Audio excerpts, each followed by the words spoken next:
Hello students, चलिए देखते हैं इस नए क्वेश्चन को और सीखते हैं कुछ अच्छे concepts.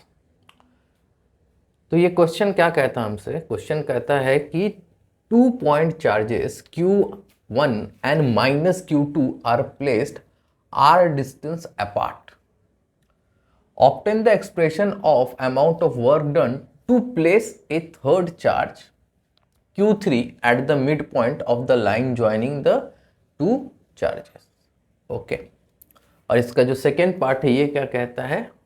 Eight what distance from charge Q1 on the line joining Q1 and Q2 will this work be zero. चलिए चलिए तो देखते हैं पहले पार्ट को। तो पहले पार्ट में क्या कहा गया है कि दो चार्ज है, एक पॉजिटिव चार्ज और एक नेगेटिव चार्ज।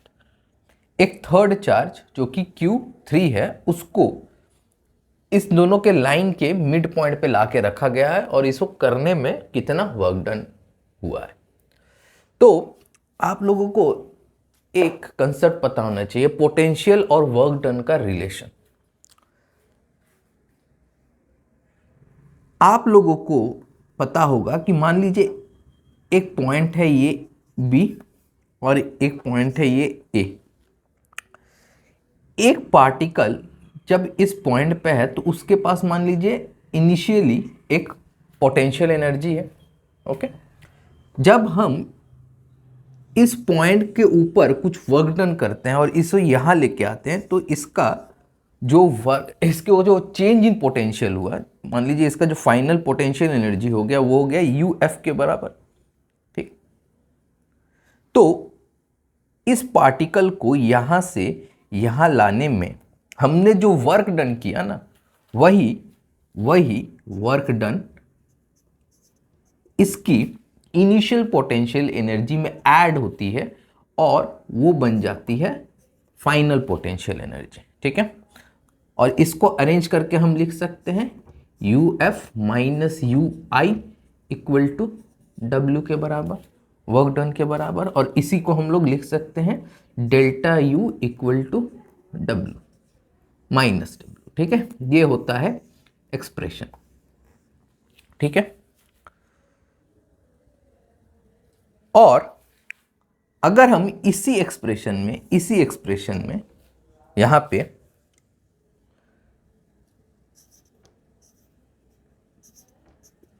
बाई Q करें तो ये क्या हो जाता है? ये हो जाता है पोटेंशियल। पोटेंशियल का जो डेफिनेशन है क्लासिकल, वो क्या है? The amount of work done in bringing unit positive charge from infinity to a point. यानी क्या होता है? Potential energy per unit charge को ही हम लोग क्या कहते हैं? पोटेंशियल कहते हैं।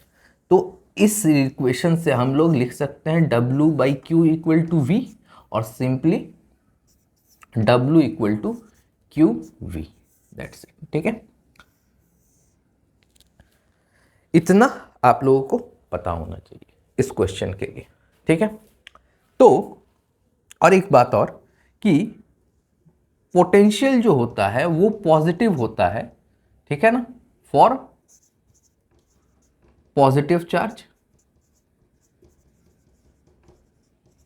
और नेगेटिव होता है फॉर नेगेटिव चार्ज। ठीक है, ये कुछ बातें हैं जो आप लोगों को पता होनी चाहिए इस क्वेश्चन को डील करने के लिए। ठीक है, तो चलिए फटाफट इस क्वेश्चन को अब इसी लॉजिक पे स्टार्ट करते हैं सॉल्व करना।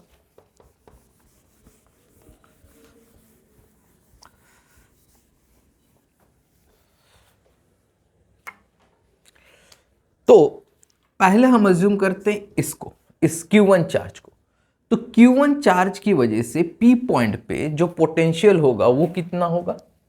सपोज ड्यू टू Q1 ये होगा K Q1 बाई R/2 के बराबर, दैट इज ये सेपरेशन। ठीक है, और जो वर्क डन होगा किसे? इस चार्ज को लाने के लिए, इस चार्ज को P पे लाने के लिए वो क्या होगा? वो होगा VQ1 into Q3 that is work done due to Q1, क्या हुआ, potential due to Q1 at P into charge Q3, तो ये बन जाता है K Q1 Q3 by R/2, that is 2K Q1 Q3 by R, that's it. ठीक है, अब अगर इसकी वजह से पोटेंशियल देखें, that is Q2 minus Q2 की वजह से, तो potential due to Q2 will be, अभी मैंने कहा था नेगेटिव चार्ज की वजह से जो पोटेंशियल होता है वो भी नेगेटिव होता है, तो ये होगा minus K Q2 by R/2, और सिंपली इसकी वजह से जो वर्क डन होगा वो होगा WQ2 equal to VQ2 into Q3, तो ये हो जाता है minus K Q2 Q3 by R/2 के बराबर, that is minus 2K Q2 Q3 by R। तो हमारा जो नेट वर्क डन होगा वो क्या होगा, therefore work done net is equal to work done in bringing the Q3 charge due to this Q1 minus work done in bringing this Q3 charge in the region of minus Q2, that is QQ2। ठीक है, और plus करते हैं तो ये 2K Q1 Q3 by R minus 2K Q2 Q3 by R, यहां से जो जो चीजें कॉमन जा सकती है उसको लेते हैं, 2K Q3 by R into Q1 minus Q2। ठीक है, तो ये हो जाता है हमारा आंसर। ध्यान से देखिए इसको और नोट कीजिए। तो चलिए अब देखते हैं इसके सेकेंड पार्ट को। कहता है at what distance from Q1 on the line joining Q1 and Q2 will this work be zero. ठीक है, तो हम लोग यहां पे एक रैंडम सा पॉइंट मानते हैं, suppose this is point P। ठीक है, इसकी डिस्टेंस जो हम लोग मानते हैं वो मानते हैं x, और ये जो डिस्टेंस हो जाएगा वो हो जाएगा r माइनस एक्स। ठीक है, हम लोग अज्यूम कर रहे हैं कि ये जो पॉइंट है P, इस पॉइंट पे जो वर्क डन होगा वो जीरो होगा। तो जैसा कि अभी मैंने कहा था कि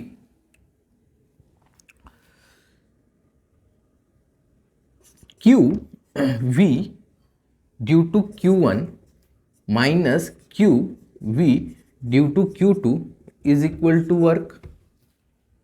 ठीक, तो यानी ये क्या है,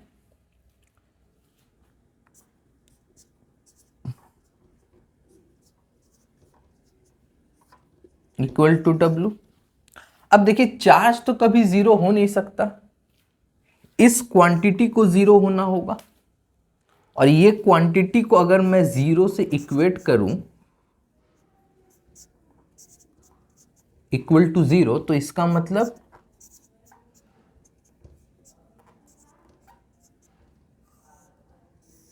दैट इज वर्क डन जो होगा वो जीरो तभी होगा जब इस चार्ज की वजह से इस पॉइंट पे पोटेंशियल, इस चार्ज की वजह से इस पॉइंट पे पोटेंशियल दोनों आपस में बराबर होंगे। ठीक है, तो जस्ट इसी लॉजिक को यूज करके इसको सॉल्व कर देते हैं। ठीक है, तो यहां पे इसको लिखते हैं V Q1 is equal to V due to Q2, इसको लिखते हैं K Q1 by x is equal to K Q2 by R minus x, that's it. K से के कैंसल, क्रॉस मल्टीप्लाई कर दे तो R minus x into Q1 equal to x into Q2। इसे multiply करके खोल दे, Q1 minus x Q1 equal to x Q2। इसे इस तरफ ले तो ये हो जाता है x Q1 plus x Q2 equal to R Q1 के बराबर, और यहाँ से x को कॉमन ले तो ये हो जाता है are Q1 by Q1 plus Q2। तो ये रहा वो डिस्टेंस जहाँ पे जो वर्क डन होगा वो 0 होगा फ्रॉम Q1, दैट इज यहाँ पे इस पॉइंट पे जो वर्क डन होगा वो 0 होगा, और उस x की वैल्यू जो है वो ये रही, दैट्स इट।